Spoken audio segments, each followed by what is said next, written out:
இப்போ ரோமர் 8ஆம் அதிகாரத்தில் வசனம் 16 முதல் 23 வரைக்கும் உள்ள வசனங்கள் இதை பற்றி பேசுகிறது. என்னன்னா நல்ல கவனிங்க, இதில் ரோமர் 16, 17 இருக்கு பார்த்தீங்களா? இந்த 17ஆம் வசனம் எல்லாராலையுமே காலங்காலமாக தப்பாய் புரிந்து கொள்ளப்பட்டு தப்பாய் போதிக்கப்பட்டே வருகிறது. அதை நம்ம இன்னைக்கு பார்க்க போகிறோம். நம்ம தப்பாக பார்க்க போல சரியான விளக்கத்தை பார்க்க போகிறோம். கவனிக்கிறீங்களா? சரியான விளக்கத்தை என்ன செய்ய போகிறோம்? காலங்காலமாக அந்த காலத்திலிருந்தே சபையால் போதகர்களால் தப்பாய் போதிக்கப்பட்டு தப்பாய் பிரசங்கிக்கப்பட்டு தப்பாய் அர்த்தம் கொள்ளப்பட்டு வருகிற ஒரு வசனம் இது. அது நம்ம இன்னைக்கு சரியான அர்த்தத்தை நம்ம பார்க்க போகிறோம். இப்போ வாசிப்ப ரோமர் 8:16 23 வரைக்கும், நாம் தேவனுடைய பிள்ளைகளாக இருக்கிறோம் என்று ஆவியானவர் தாமே நம்முடைய ஆவியுடனே கூட சாட்சி கொடுக்கிறார். பிள்ளைகளானால் சுதந்திரரும் ஆமே, தேவனுடைய சுதந்திரரும் கிறிஸ்துவுக்கு உடன் சுதந்திரரும் ஆகுமே, கிறிஸ்துவுடனே கூட நாம் மகிமைப்படும்படிக்கு அவருடனே கூட பாடுபட்டால் அப்படி ஆகும். ஆதலால் இக்காலத்து பாடுகள் இனி நம்மிடத்தில் வெளிப்படும் மகிமைக்கு ஒப்பிடத்தக்கவைகள் அல்லவென்று எண்ணுகிறேன். மேலும் தேவனுடைய புத்திரர் வெளிப்படுவதற்கு சிருஷ்டியானது மிகுந்த ஆவலோடு காத்து கொண்டிருக்கிறது. அது என்னவென்றால், சிருஷ்டியானது அழிவுக்குரிய அடிமைத்தனத்தினின்று விடுதலையாக்கப்பட்டு தேவனுடைய பிள்ளைகளுக்குரிய மகிமையான சுயாதீனத்தை பெற்றுக்கொள்ளும் என்கிற நம்பிக்கையோடு அந்த சிருஷ்டியானது சுய இஷ்டத்தினாலே அல்ல, கீழ்ப்படுத்தினவராலேயே மாயைக்கு கீழ்ப்பட்டிருக்கிறது. ஆகையால் நமக்கு தெரிந்திருக்கிறபடி இதுவரைக்கும் சர்வ சிருஷ்டியும் ஏகமாய் தவித்து பிரசவ வேதனைப்படுகிறது. அதுவும் அல்லாமல் ஆவின் முதற் பலன்களை பெற்ற நாமும் கூட நம்முடைய சரீர மீட்பாகிய புத்திர சுவிகாரம் வருவதற்கு காத்திருந்து நமக்குள்ளே தவிக்கிறோம். ஆமேன். ஸோ எதை பற்றி பேசுகிறாருன்னா சரீர மீட்பு. எல்லாரும் சொல்லுங்க. அதுதான் சொன்னேன், அது ஒரு நாள் நடக்கும். இந்த சரீரம் மறுரூபம் ஆகும், புதிய மகிமையான சரீரம் என்ன செய்யும்? நமக்கு வரும். அந்த புதிய சரீரம் எப்படிப்பட்டதுன்னா, அது மிகவும் ஆசீர்வாதம், அது மகிமையான சரீரம். ஆமேன் இல்லைங்களா? அந்த சரீரத்துக்கு பசி இருக்காது, தாகம் இருக்காது. ஆமேன் இல்லைங்களா? நடந்து போக வேண்டாம், நீங்கள் பறந்தே போகலாம். உங்களுக்கு புரியுதா? உங்களை ஒருத்தர் அடித்தா வலிக்காது, உங்கள் மேலே கார் ஏற்றினா அந்த சரீரம் சாகாது. இப்படிலாம் இருந்தால் எப்படி இருக்கும்? ஆமேன். உண்மையிலே அப்படிப்பட்ட ஒரு சரீரம் நமக்கு வரப்போகுது. ஆமேன் சொல்லுங்க. அதைத்தான் இவர் சொல்றாரு, சரீர மீட்பு அப்படிங்கிறார். என்ன சொல்றாரு? ஸோ அதை பற்றி தான் இப்போ நம்ம ரோமர் 16 23 வரைக்கும் நம்ம மைய கருத்தாக வச்சு இவர் எழுதுகிறார். அதில் ஒரு காரியம்தான் என்ன சொல்றாரு, ரோமர் 17-18 சொல்றாரு, நாம் அவரோடு கூட மகிமைப்படும்படி அவருடனே கூட பாடுபட வேண்டும் அப்படிங்கிறார். ஆமேன். என்ன சொல்றார்? நாம் அவரோடு கூட மகிமைப்படும்படி நாம் என்ன செய்ய வேண்டும்? அவரோடு கூட. வாசிங்க, ரோமர் 8:17 கடைசி பகுதி சொல்லுகிறது, கிறிஸ்துவோடு கூட நாம் மகிமைப்படும்படி அவருடனே கூட பாடுபட்டால் அப்படி ஆகும் அப்படிங்கிறார். ஆமேன். இது எதை பற்றி சொல்றாரு? எதை பற்றி சொல்றாரு அப்படின்னா, எப்போ உள்ளதை சொல்றாரு? இனி நடக்க போகிறத சொல்றாரா, இனி வரப்போகிறத சொல்றாரான்னா அதுக்கும் பதில் இருக்கு. அடுத்த வசனம் சொல்லுது பாருங்க, 18ஆம் வசனம். இக்காலத்து, ஆதலால் இக்காலத்து பாடுகள். ஆமேன். எப்போ உள்ள பாடுகளை சொல்றாரு? இப்போ உள்ள பாடுகள் அப்படின்னா என்ன அர்த்தம்? முதல்ல அதை புரிஞ்சுக்கொள்ளணும். நல்ல கவனிங்க. எதை பத்தி பேசிட்டு வர்றாரு? சரீர மீட்பை பத்தி பேசுறாரு. எதை பத்தி பேசுறாரு? சரீர மீட்புனா ஒரு புது சரீரம் வரப்போகுது, மகிமையான சரீரம். அது வருவதற்கு முன்னாடி இருக்கிற இப்போ உள்ள நாட்கள் அப்படிங்கிறார்.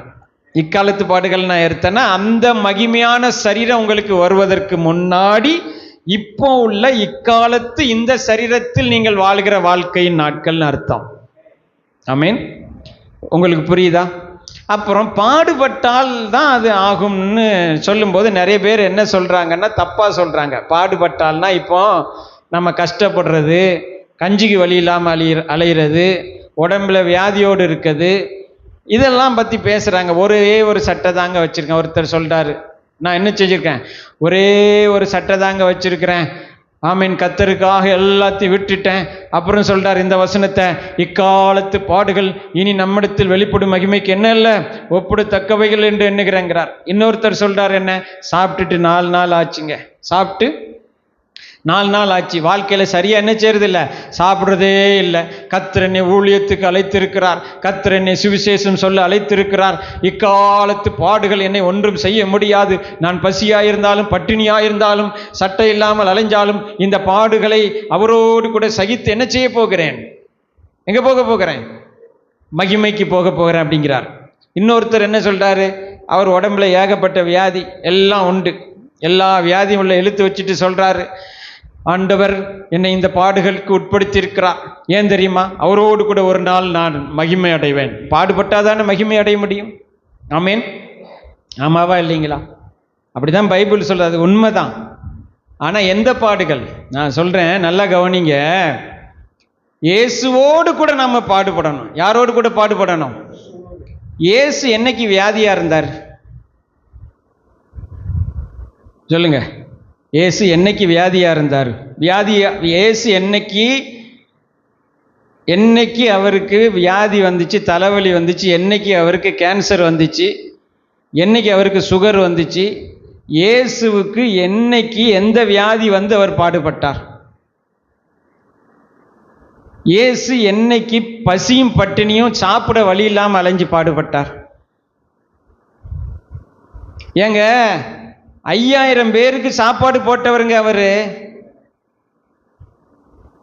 அவரோடு கூட பாடுபடுவேன். நான் பட்டினியா இருக்கேன், என் புத்தியினத்தினாலும், நான் பைபிளை தெரியாமலும் வசனம் தெரியாமலும் ஒன்றும் செய்யாம வேண்டாததை செஞ்சுக்கிட்டு நான் பட்டினியா கடந்துக்கிட்டு ஊரெல்லாம் கடை வாங்கிக்கிட்டு என்ன சொல்றது? இயேசு என்னைக்கு கடன் வாங்கினார்? இயேசு என்னைக்கு கடன் வாங்கி பாடுபட்டார்? சரி, இயேசு என்னைக்கு உடுத்த சட்ட துணி இல்லாமல் என்னைக்கு பாடுபட்டார்?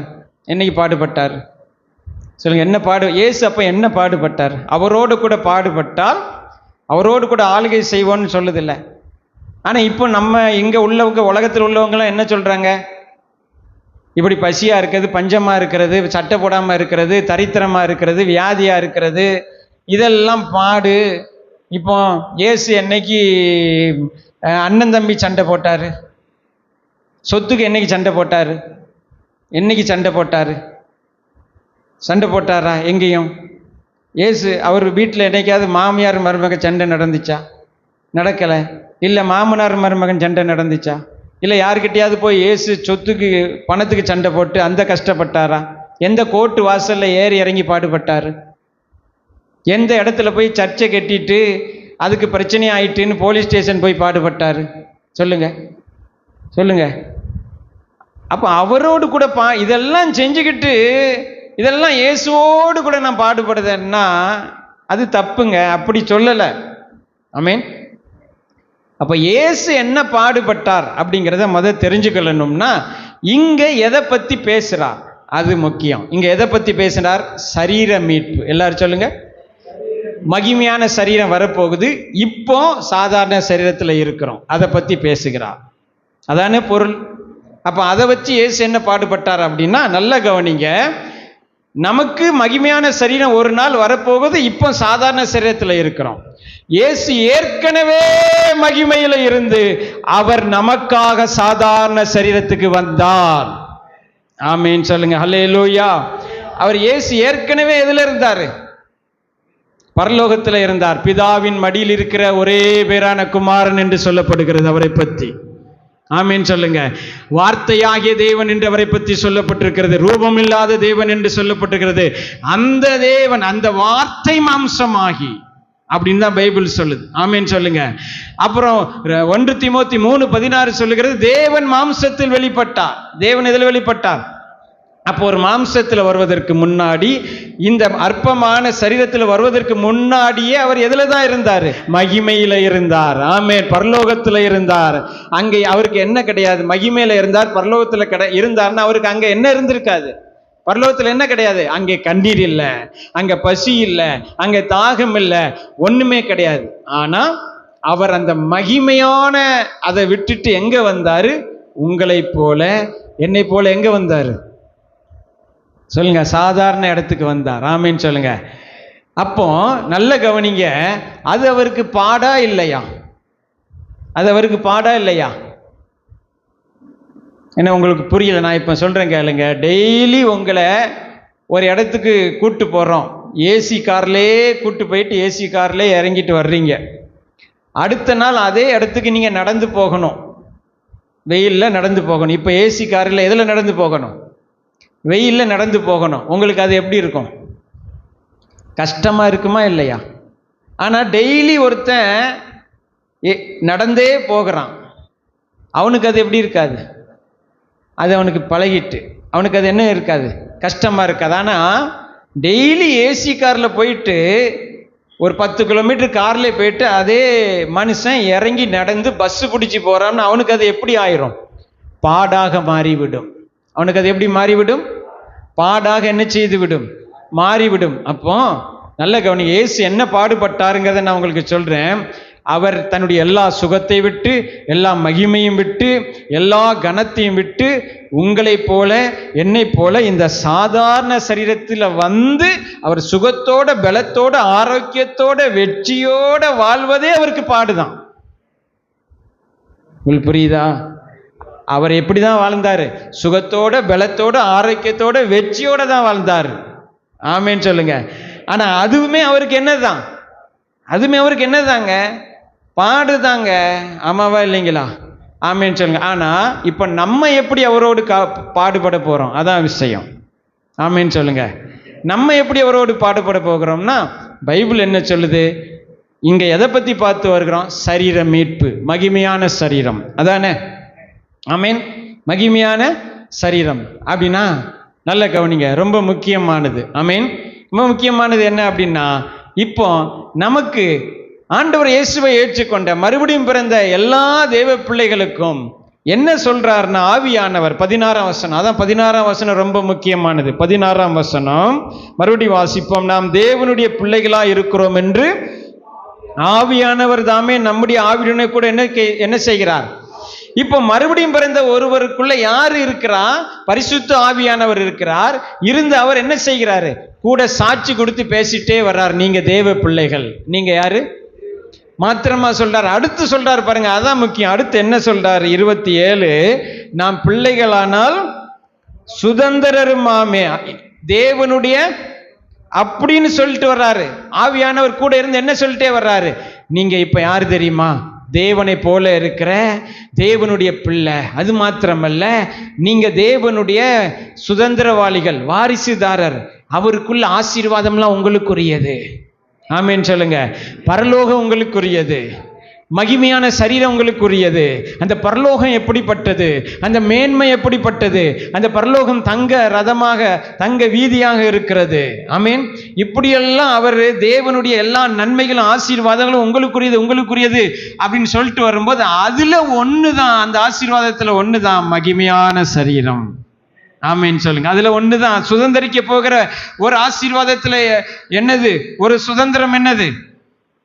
மகிமையான சரீரத்தை இனி நாம சுதந்திரிக்க போகிறோம். ஆமீன் சொல்லுங்க. அப்போ நல்ல கவனிங்க, இப்போ நான் உங்களுக்கு சொல்றேன், கவனிங்க. எப்படி ஏசிலே போயிட்டு இருந்தவருக்கு ஒரு நாள் நடந்து போனா அது எப்படி ஆகிறது? பாடாய் மாறி விடுகிறதோ, நடந்தே போயிட்டு இருக்கான் ஒருத்தன். ஆமீன். ஒருத்தன் என்ன செய்யறான்? நல்ல கவனிங்க, நடந்தே போயிட்டு இருக்கான். அவங்க அப்பா சொல்லிட்டாரு, டேய் உனக்கு ஏசி கார் நான் என்ன செஞ்சிட்டேன்? புக் பண்ணிட்டேன், ஒரு 10 நாள் கழிச்சு வரப்போகுதுடா, அதுக்கப்புறம் நீ என்ன செய்ய வேண்டாம், நடக்க வேண்டாம், டிரைவருன்னு சொல்லிட்டா, நீ இப்போ ஏசி கார்லேயே போகலாம் அப்படின்ட்டார். ஆமீன் சொல்லுங்க. இது வரைக்கும் நடந்து போயிட்டு இருந்தவனுக்கு இதெல்லாம் கேள்விப்பட்ட பிறகு, ஏசி கார் வரப்போகுது, ஏசி காரில் போய் இறங்க போறேன்னு கேள்விப்படுறவனுக்கு இப்போ நடந்து போறது எப்படி இருக்கும்? எப்படி இருக்கும் சொல்லுங்க? எப்படி இருக்கும்? கஷ்டமா இருக்குமா இருக்காதா? எதிர்பார்ப்போடு இருப்பான். ஐயோ ஏசி கார் வருது, ஏசியில் போக வேண்டியவன் நான் இந்த நடந்து போறேனே, எங்க அப்பா சொல்லுவானா இல்லையா? அது வரைக்கும் அவனுக்கு கஷ்டமா இருக்காது, இப்போ எப்படி ஆயிரும்? ஆமீன் சொல்லுங்க. இதை பத்தி பவுல் பேசுகிறார், அப்பதான் உங்களுக்கு புரியும். சீக்கிரமா வாங்க. 1ஆம் அதிகாரத்தில் 21ஆம் வசனம், பிலிப்பியர் 1ஆம் அதிகாரம். கிறிஸ்து எனக்கு ஜீவன், சாவு எனக்கு, அப்படின்னு யாரால சொல்ல முடியும்? சொல்லுங்க. கிறிஸ்து எனக்கு, சாவு எனக்கு என்னது? நான் செத்தா எனக்கு நல்லது அப்படிங்கிறார்.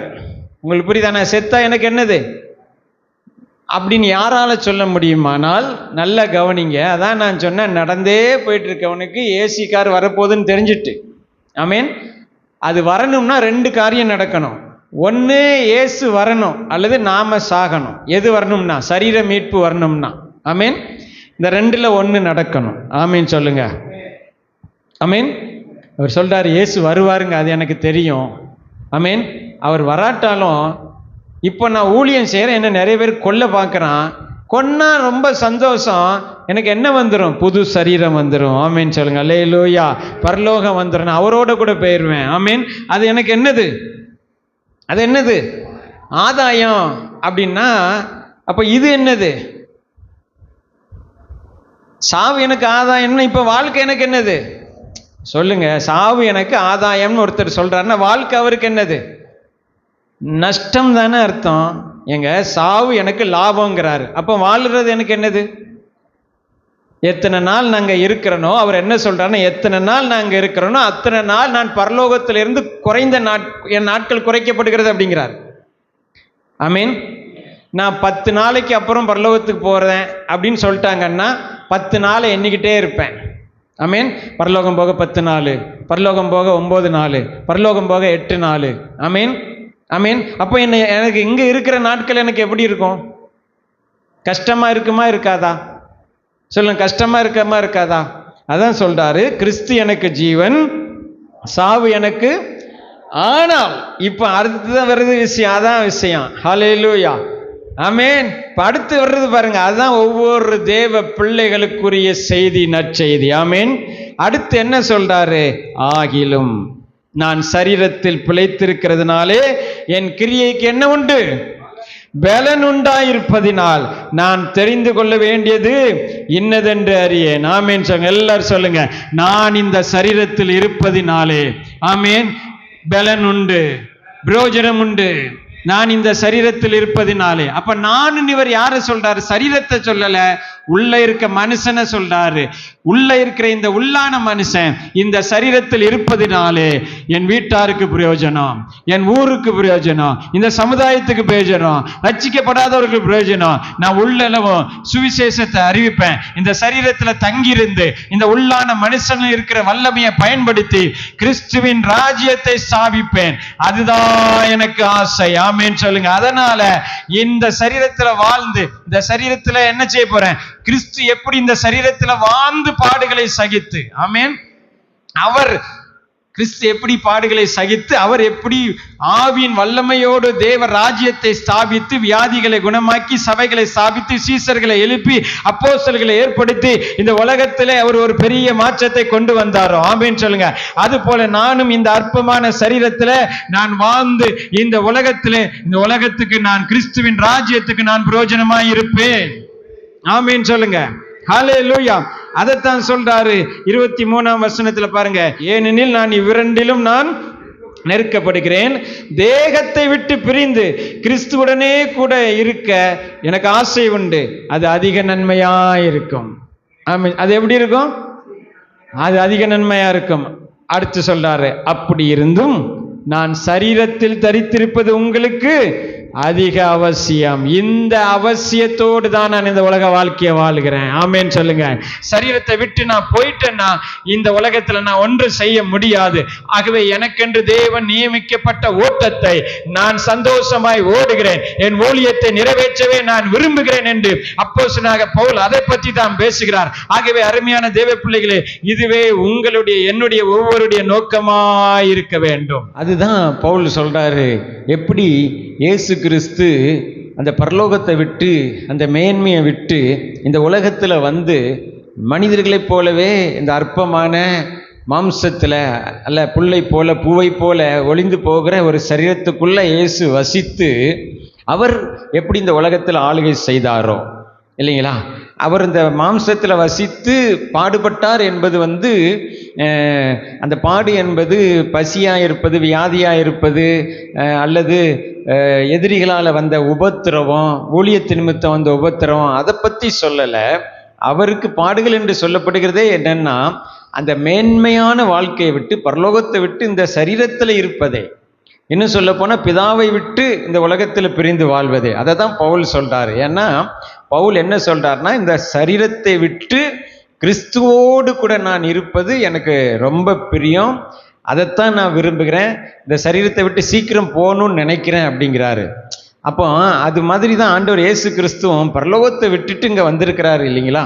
பிதாவை விட்டு பிரிந்து இங்கே என்ன செஞ்சிருக்கிறாரு? வந்திருக்கிறாரு. வந்து இந்த உலகத்தில் இந்த உடம்புல இருந்து அவர் என்ன செய்கிறாரு? ஒரு நோக்கத்தோடு, அதான் விஷயம், ஒரு நோக்கத்தோடு, பிதாவின் சித்தத்தோடு, அவருடைய திட்டத்தை நிறைவேற்ற, உலகத்தின் மீட்புக்காகவும், பிதாவின் மகிமையை வெளிப்படுத்தும்படியாகவும், பிதாவை இந்த உலகத்துக்கு வெளிப்படுத்தும்படியாகவும், பிதாவின் தன்மையை வெளிப்படுத்தும்படியாகவும், ஒரு மனிதன் எப்படி வெற்றியோடு வாழ வேண்டும் என்பதை வாழ்ந்து காட்டும்படியாகவும், மனிதனைப் போலவே அவர் மாறி இந்த சரீரத்தில் இருந்தார்.